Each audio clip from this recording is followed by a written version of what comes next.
Hey guys, welcome back to my channel. So I can't believe March is over and we are 1 month closer to it being summer.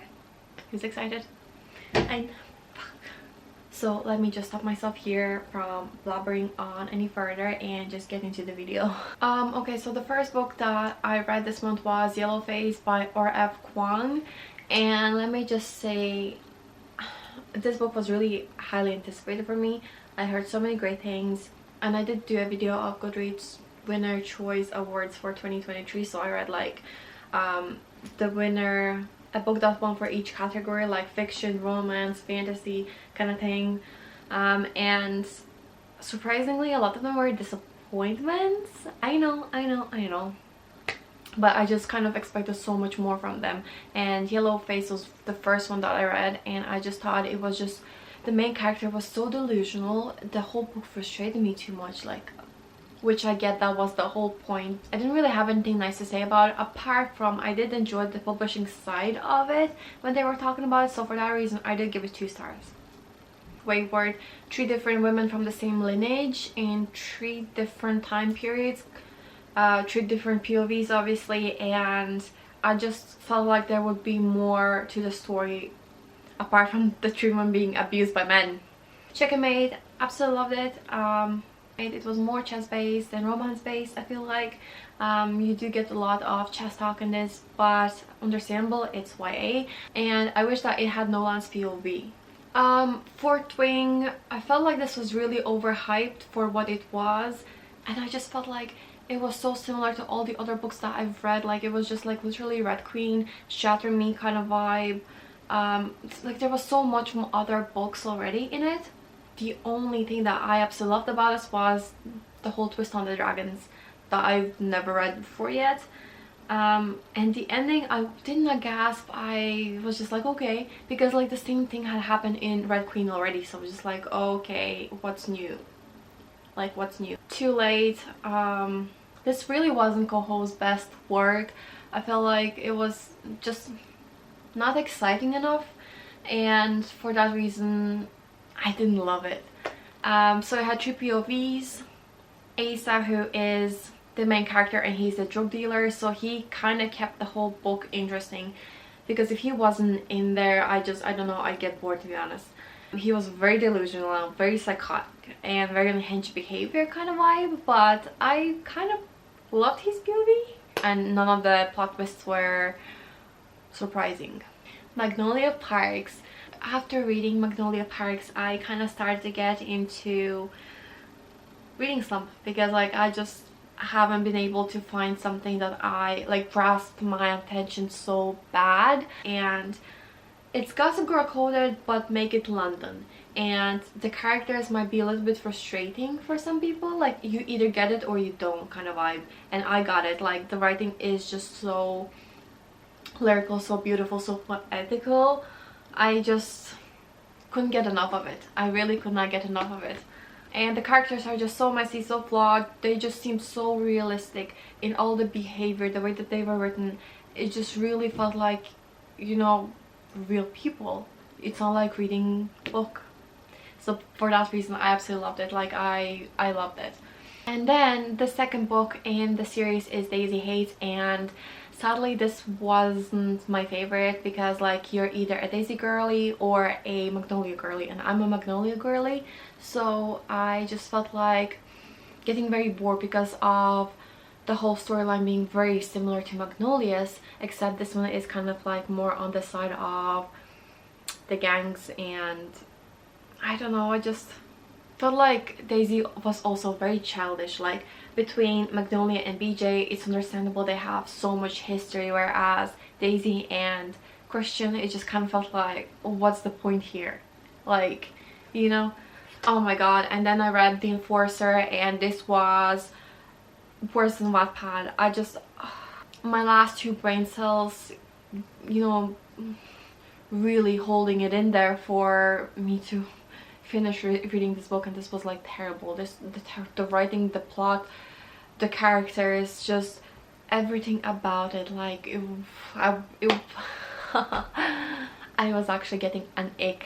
Anxious People, I loved it, but it kind of felt a little slow. It felt like going on in circles, which I felt like it was the point because you were kind of getting all these plot twists and I didn't see them coming, to be honest. I didn't see them. But one thing I will say, Fredrik does really well at relating his story and his characters to people and really makes you feel seen as a person. So I love his writing for that. You can see by how much I'm smiling how much I adored this book, and this is another one, 5 stars. It's a story about two characters who love each other immensely but can't seem to get their shit together and, you know, be better for one another. And for that reason, again, it just seems so realistic for everything that they went through, and it's literally a character driven book. If you get it, you get it. If you don't, you don't. Last word, I absolutely loved Red Queen. I feel like that book was really well written, and there was so much happening in that one that I don't feel like there was enough happening in this one. So this felt a little bit more of a disappointment for me. And when that character died, I was just like, no. That can't be. That actually can't be. But you know what? It made sense for it to happen in the end because the book felt kind of slow with not much happening that there needed for something to happen for you to kind of go on to the next book and be more excited, because like that ending needed to happen. But I just can't believe that that character died.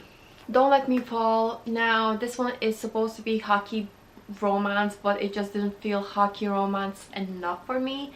Like there wasn't really enough of hockey. But one thing I will say, I kind of have beef with the book because the whole concept was really hypocritical. Like, how is Logan the villain when Ash was nearly about to do the same thing what Logan did to her, and then Colt did it and was about to do it again? I mean, it just, I was getting frustrated, to be honest. Like, now when in Rome, I liked the way that the book started, and yes, I was giggling out loud at some parts, but it felt like dragging out at parts, and for that reason I just didn't think it was anything great. I didn't feel like it was anything amazing, extraordinary, but it was overall like a cute little romancy book. Now, God of Malice. Now this one is very interesting because yes, the main character is psychotic. Yes, the main character did some questionable things, but I don't think he was as morally black of a character as the trigger warnings made him out to be. I feel like there is more morally black characters in comparison to him, but I did like him as a character.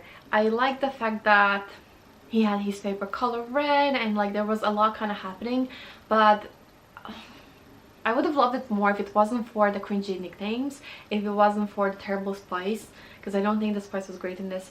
And the writing did feel kind of Wattpad-y at some parts, which, I mean, I'm actually surprised because Rina Kent has like so many books. Like, I think it's like close to 30, if not 30 books.